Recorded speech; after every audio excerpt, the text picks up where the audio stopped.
कितने रुपए देके आपने नौकरी पाई है? अपनी पूरी गृहस्थी छोड़ के यहाँ आए, अब क्या करेंगे? कीचड़ में नौकरी निकाल दीजिए, ये वहाँ कूद पड़ेंगे। कुएं बैकडोर है तो जो अंदर काम कर रहे हैं वो भी बैकडोर है।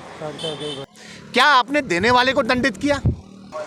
विधानसभा से बर्खास्त कर्मचारी जो है वो लगातार आज 18वें दिन धरने पर बैठे हैं, लेकिन जो ये लोग बैठे हुए हैं इनको जो बर्खास्त हुआ है, जनता इस फैसले का स्वागत क्यों कर रही है? क्यों लोगों में इसको लेकर जो ये भर्ती हुई थी बैकडोर एंट्री का जो इन पर आरोप लगा हुआ है कि ये जो लोग हैं ये नेताओं के रिश्तेदार हैं, और जो ये लोग हैं इन पर ये भी आरोप लगाया जा रहा है कि इन्होंने पैसे देकर नौकरी पाई है। और जब विधानसभा अध्यक्ष ऋतुभूषण खंडूड़ी ने इनको बर्खास्त किया तो इस फैसले का आम जनता जो आम जनमानस है वो स्वागत कर रहे हैं। तो आखिर क्या इस बात में कितनी सच्चाई है कि इन्होंने पैसे देकर ये लोग नौकरी लगे थे, या जो बैकडोर एंट्री की बात सामने आ रही है? तो आज इन लोगों से जानते हैं कि क्या ये बात कितनी सच है कि जो लोगों का एक तबका है वो इस बात को लेकर खुश क्यों है कि ये जो कर्मचारी ये बर्खास्त होने चाहिए थे। तो आइए जानते हैं कि क्या इस बात की सच्चाई क्या है। एक जो आरोप है वो आप पर लगाया जा रहा है, जो पूरा जो एक समाज का एक बड़ा तबका है वो सोशल मीडिया पर आरोप लगा रहा है। कितने रुपए देके आपने नौकरी पाई है? सर पहले तो बात मैं करता हूँ, आरोप बहुत गलत आरोप है। और जहाँ तक है आरोप की बात, पैसे लेन देन की बात, मैं एक अनाथ बच्चा हूँ। मेरे माँ बाप बचपन में ही चले गए थे। मैंने एक बहुत गरीबी झेली है। मैं 2007 में यहाँ आ गया था, यहाँ पर अपना काम किया। 2016 में मैं अपने योग्यता के अनुसार यहाँ पर लगा, तो आज हमें बाहर कर दिया है। कितने साल आपने यहाँ पर जो है अपनी जो है सेवाएं दी?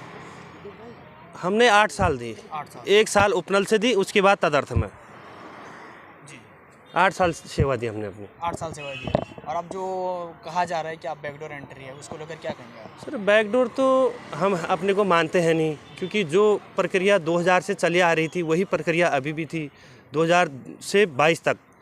लेकिन विधानसभा ने हमें 2016 से 22 तक के कार्मिकों को बाहर कर दिया, और बाकी अंदर काम कर रहे हैं। अगर हम बैकडोर हैं तो जो अंदर काम कर रहे हैं वो भी बैकडोर है। 7 साल से मैं विधानसभा में कार्यरत थी। अचानक से हमारे ऊपर पहाड़ टूट गया। क्या हमारे छोटे छोटे बच्चे, हमारा क्या दोष है? एक बार बताइए। अगर हम यहाँ पे आए हैं, विधानसभा में आए हैं, कोई भी पूरे उत्तराखंड में किसी को भी नौकरी पाने का अवसर मिलता तो हर कोई आता। कोई ऐसा नहीं है कि नहीं आता, मना करता, कोई नहीं करता। अगर हम अवैध हैं, हम तदर्थ नियुक्ति अवैध हैं, तो ये 2016 से जो अवैध भर्तियां हैं ये कैसे वैध है? हमारी बात तो ये समझ में नहीं आ रही है। मैडम ने इतना आधा अधूरा न्याय क्यों किया? मैडम बोलती है कि कठोर निर्णय लिया है, तो कठोर निर्णय पूरा लीजिए ना। आधा निर्णय कैसे लिया गया? आधे लोगों को तो आप धन्यवाद भोज करा दिए हैं और आधे लोगों को आपने ऐसे बाहर फेंक रखा है, जबकि आप खुद कहती हैं, खुद आप काउंटर एफिडेविट देती हैं कि अवैध भर्तियां हैं। तो 2001 से 2016 वालों पे क्यों कार्रवाई नहीं की गई? 3 महीने हो गए, विधिक राय ले रहे हैं, क्यों उनके लिए विधिक राय नहीं ली गई? इस बात का हमारे पास मतलब हम इतना अंदर से टूट चुके हैं। वो हो गए हमारे बच्चे हैं, मतलब हम क्या करें ये बताइए। विधवाएं हैं, उनके बच्चों से पहले ही बाप का साया छीन चुका है, और जो बचा कुचा माए बच्चों को अपने पाल रही थी वो भी आपने हमसे छीन लिया। हम कहाँ जाएं ये बताइए हमें, हम क्या करें? हम कुछ नहीं होगा तो हम यहाँ सामूहिक आत्मदाह का ऐलान करते हैं, और हम सब करेंगे। बोलो सब जने, हम सब आत्मदाह करेंगे। मैडम के घर के अंदर वो करके करेंगे। हम कहाँ जाए ये बताइए, हम क्या करेंगे? और 7 साल से हम अपने घर में बच्चों को पाल रहे हैं, अपनी पूरी गृहस्थी छोड़ के यहाँ आए, अब क्या करेंगे? मैडम ने हमें ऐसे धक्के मार के बाहर फेंक दिया है। बिल्कुल आधा अधूरा न्याय हमारे साथ हुआ है, सब कुछ हुआ है। मैं एक गरीब परिवार का व्यक्ति हूँ। हम 3 भाई बहन हैं। एक मैं यहाँ नौकरी करता हूँ। आज मैं भी रोड में आ चुका, 4 महीने हो गए हैं।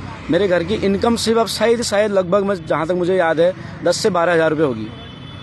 आज की बात बता रहा हूँ। अब लगा मैं आज से 7 साल पहले हूँ, तो हमारी इनकम तब क्या होगी? 10 से 12 लाख हमने सुना तो छोड़, हमने ज़िंदगी में देखा ही नहीं होगा कि 10 से 12 लाख की रकम होती कितनी है।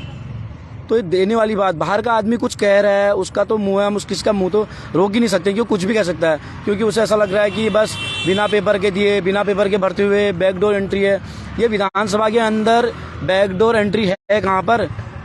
तो यहाँ पर जो बर्खास्त कर्मचारी हैं उनके समर्थन में उनके परिजन आए हुए हैं, कई लोग आए हुए हैं। उनसे जानते हैं कि जो ये आज 18 दिन से यहाँ पर लोग बैठे हुए हैं, जो विधानसभा से इनको बाहर निकाल दिया गया है, और उनका कहना है कि जो और भर्तियाँ थी वो अवैध, और हमारी भर्ती अवैध कैसी हो गई? इसको लेकर क्या कहेंगे आप?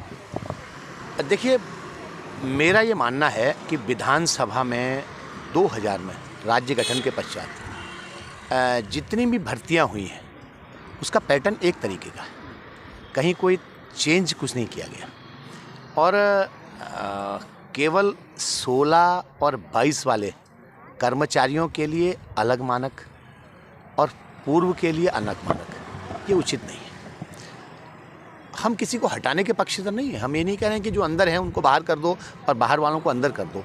हम तो ये कह रहे हैं कि इनके साथ अन्याय मत करिए। इन्होंने अपने जीवन के वो स्वर्णिम 7-8 साल, क्योंकि कोई 38 में लगा, कोई 40 में लगा, कोई 41 में लगा, कोई 42 में लगा होगा, कोई 35 में लगा होगा, कोई 36 में लगा होगा, और आज अधिकतर लोग भूखमरी के कगार पे हो गए।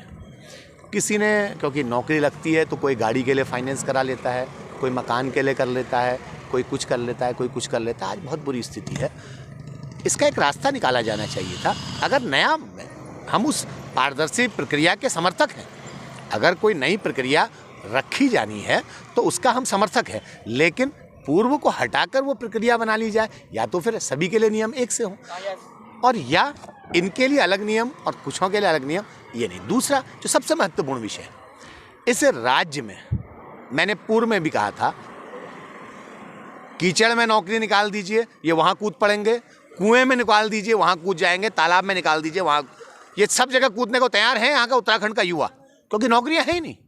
आप मुझे देख लीजिए, अपने को देख लीजिए, मेरे परिजन देख लीजिए, अपने परिजन देख लीजिए, इधर बैठे हुए और यहाँ घूमते हुए, किसी से पूछ लीजिए क्या करते हो, कहेगा बेरोजगार हूँ। इस राज्य में बेरोजगारी दर सबसे ऊपर लेवल पे है। हम अगर नौकरी किसी को कह रहे हैं तो कोई भी भागते हुए जाएगा, इनका अपराध नहीं है। क्या आपने देने वाले को दंडित किया? जो प्रक्रिया अपनाई गई, क्या आपने उनके खिलाफ कोई कार्रवाई करी? भाई मैंने रखा है तो मैं अपराधी हूँ, आपको रख दिया, आप अपराधी कहाँ के? मैं आपको कह रहा हूँ आओ भाई मेरे यहाँ भोजन कर लो, तो भाई भूखा तो भोजन करने आएगा ही आएगा। तो आज इन भूखों ने अगर भोजन कर लिया तो ये अपराधी और कराने वाला अपराधी नहीं, तो ये न्याय नहीं है। मेरा तो एक मानना है कि मुख्यमंत्री जी और स्पीकर साहिबा, एक राज्य के हमारे सब लोग अपने बच्चे हैं, यहीं की महिलाएं हैं, यहीं की बेटियां हैं, यहीं की बहुएं हैं, इनके पक्ष में न्याय लेंगी और इनको एक सकारात्मक तरीके से फिर से जो वहाँ थे उनको यहाँ ले आए हैं, नाले में बैठा दिया, यहाँ से फिर से वहाँ ले जाने का काम करेंगे।